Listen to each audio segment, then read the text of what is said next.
రైతు సోదరులారా, నా పేరు మోర్తల శ్రీనివాసరెడ్డి. మాది కాచవరం, కారంపూడి మండలం, పల్నాడు జిల్లా.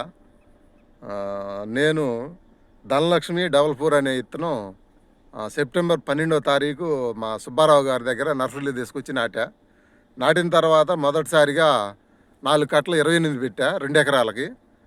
రెండోసారి 4 కట్టలు 28 హ్యూమిక్ పొటాష్ ఎకరానికి 20 కిలోల చొప్పున కలిపి పెట్టా.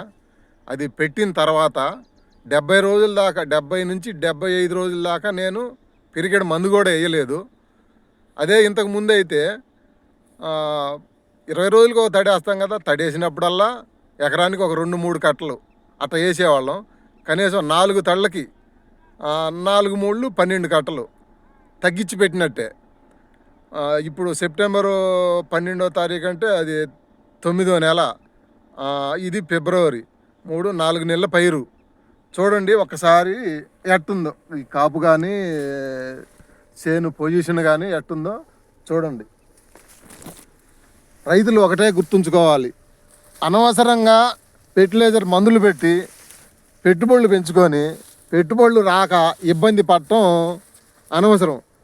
ఎందుకు? హ్యూమిక్ పొటాష్ కనుక ఒక్కసారి పెట్టుకుంటే మనం 75 రోజుల దాకా అసలు ఏం మందు వేయాల్సిన పని లేదు. మనం దానివల్ల ఉపయోగాలు ఏంటంటే, మనం మందు వేస్తే మొక్క తీపొచ్చి నల్లి పాడు బీడు అంతా వచ్చేది దోమ.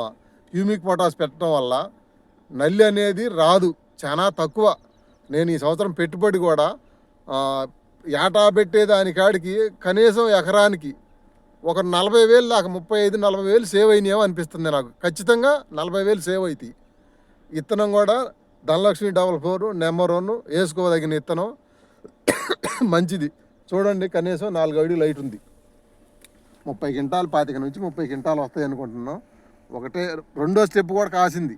మళ్ళీ 3వ స్టెప్కి చేను మామూలుగా పూత కానీ పిందె కానీ పైన మెత్తటి కొమ్మ కానీ చూడండి మీరే. దీంట్లో మనం దాచిపెట్టాల్సిందేం లేదు, అబద్ధం ఆడాల్సింది అంతకన్నా లేదు. నేను రైతునే. చూడండి కాయ కూడా సైజు మొత్తం ఒకటే సైజు. మేము కదిలిస్తే చేను పాడైపోద్దామని అనిపిస్తుంది అనమాట. అది రైతు సోదరులారా, ఖచ్చితంగా వచ్చే సంవత్సరం మిర్చి వేసుకునే ప్రతి రైతు హ్యూమిక్ పొటాష్ ఖచ్చితంగా పెట్టుకోండి, ఎకరానికి 20 కిలోలు. ఓకే అన్న.